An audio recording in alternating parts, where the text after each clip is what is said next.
It's going now? Alright, so we're going to try something a little different today. My son's going to run the video camera, guys. I had a few people ask about the cage modifications. First off, I want to say that by no means am I saying that my cage is as strong as an aftermarket, completely built DOM cage. So for you guys that are freaking out about that, it's not. It's a little safer. This was more of a cosmetic thing for me. And a little added safety. So I'll tell you everything that I did to make my stock cage look better and perform a little bit better for me. So if you want to pan a little bit on the machine, so you can see now it's flat here. Okay, it's not raised up like it used to be. And then so the biggest, most important thing I did was right here. Right from the bar that's in here down to here, I marked 3 inches. Okay. Then I cut 3 inches out. So I took it about 3 1/4, and then by the time I cleaned everything up, it was about 3 1/2 total height off the rear. Okay. So that gets it almost level to the door panel, so it looks very good. So your roof line is almost perfectly level with your door. It just looks better, in my opinion. So what did that do? Okay, you have gussets here, factory gussets. Okay, they're welded in 3 spots on each side. So you can cut them welds, pull the gusset off. Then I V-notched the tube, so I cut a small V in it right here at the turn, and I was able to bend the cage down after taking the 3 1/2 inches out, bend the cage down, and I bent it back just a little bit at the same time, and I was able to get it to line back up. Okay, so you're also going to have to, at that point, you're going to have to cut the back. Okay, to be able to bring it down to where you want it to. All of my points that I cut here are slugged with 120 wall DOM inside here. This has a little curve to it, so it was a little bit of a pain to make the slug fit in here. So this whole piece right here is slugged with DOM. So I have a weld here, and then I drilled holes and plug welded all this. So that is not going to shear off. Okay? Here, where I notched this out, okay, when I bent it down, it brought it back together. I welded underneath of it. Then I took a piece of 1/4 inch,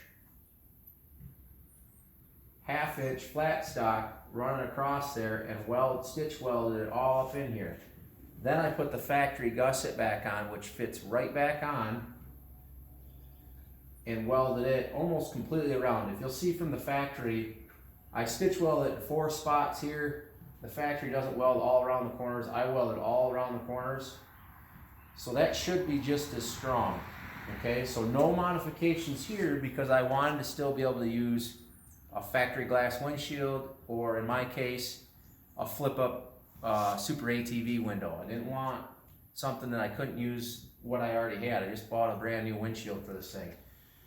So that being said, I put, this is 1 5/8 DOM 120 wall. So you're saying, why did I put this up so high?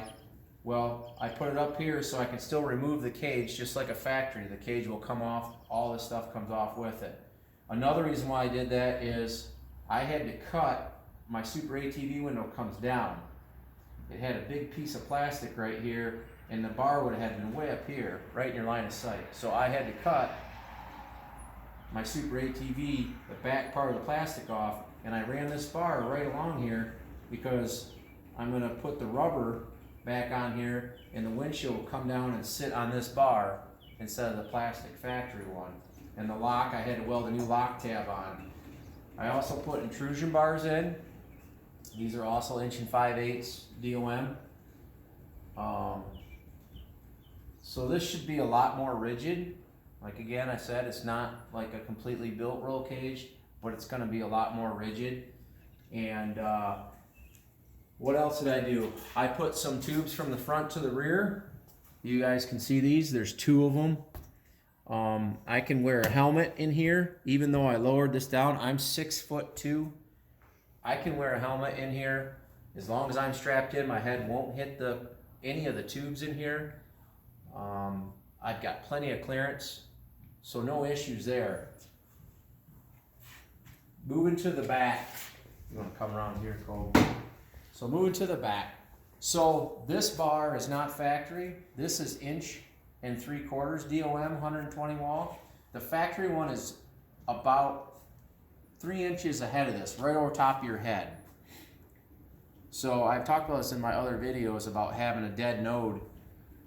So I actually moved it back, run it right across, right above the factory bars, in line with all the factory crossbars here. And so I had to remake some roof mounts. Not a big deal.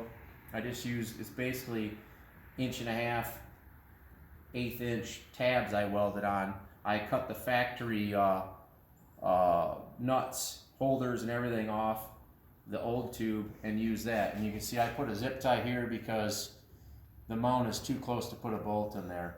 So whatever, you know, it looks fine. Okay, so that was what I did to the back. Obviously, I did rear intrusion bars going down to the factory rollover protection thing here. So that should make it really rigid right here.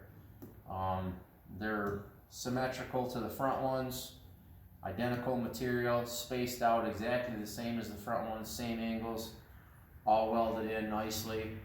So as I said before, when I brought the rear down, I had to cut the tubes right here going down the rear because I lowered this rear, so these tubes were like this. So what I did after cutting these is I had to notch the top side of this tube like I notched the bottom side of the front. I notched the top. Let me think here, is that what I did? No, I didn't. I notched the top. It actually was opposite. This was actually above and this was below because it dropped down. So this one was like above it. Okay, so I notched the top right where it was welded there, right on the strip, and bent these up a little bit. And I also cut it here, right on this angle, notched this. Just all I had to do was basically do a blade length on, or blade width on my Sawzall. And I was able to match these two up, and I had to cut this a little length off because it brought it down so it was overlapping it. So I can't remember how much. I think I had to cut 2.5 inches off. Then I slugged this, so all the way up to here, down to here, and we even put a little bend on it to get down inside of here, is DOM, inside of here. And we drilled a ton of plug welds. It's obviously, we left a gap where we put the two together, welded it, plug welds. I probably have 10 plug welds all along this and down here, okay? Then I re-welded this back up here with a slug in it. I put a small slug in there, so that's as strong as I can make it, because I couldn't put a long one because of the bend right here. So there's a small slug in there. Then this is DOM, so I put a cross at 45 degrees triangulation to make it as strong as I possibly could. So that's what I did to my cage. So 3.5 inches off total. I cut it at 3, and then by the time you trim it and make it all fit, it's like 3.5 inches. I wouldn't recommend to anybody just welding it back together and saying that's safe, because you know, guys on the forums and Facebook are right when you're making the metal more brittle the more times you weld it. So I wouldn't do that. I would put some type of slug in there. It doesn't have to be DOM. You know, it can be mild steel, whatever.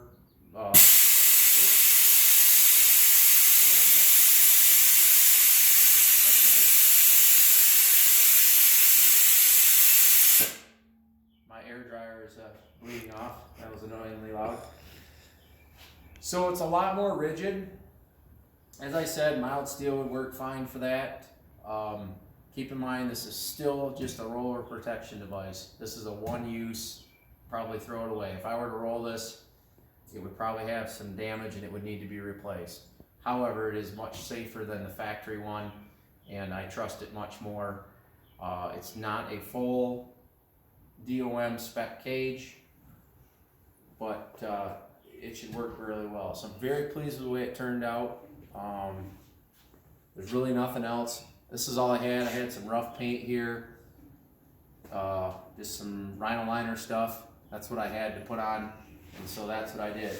So I think that's a good explanation of what we did. That's it, guys. I'm really happy with it, and I hopefully don't have to test it out, but at least I feel a little more confident if I do. We're gonna be going over my 1,500 mile review here shortly, and I'm also going to build some rock sliders. I'm actually going to take this plastic off. You can see it's all jacked up from hitting rocks. I'm actually taking this off and going to put another tube like this, only it's going to be DOM down in here, all the way looped around and tied back into the bar. And this plastic will be gone. It's just going to be a bar down there. I don't like them big things that stick out because they get caught on stuff. So it's not going to be any wider down there. It's just going to have some hard steel instead of the plastic to catch on. So thanks for tuning in. I hope this helps out you guys. If you have any questions on what I did and why I did it, it's pretty self-explanatory once you start cutting stuff.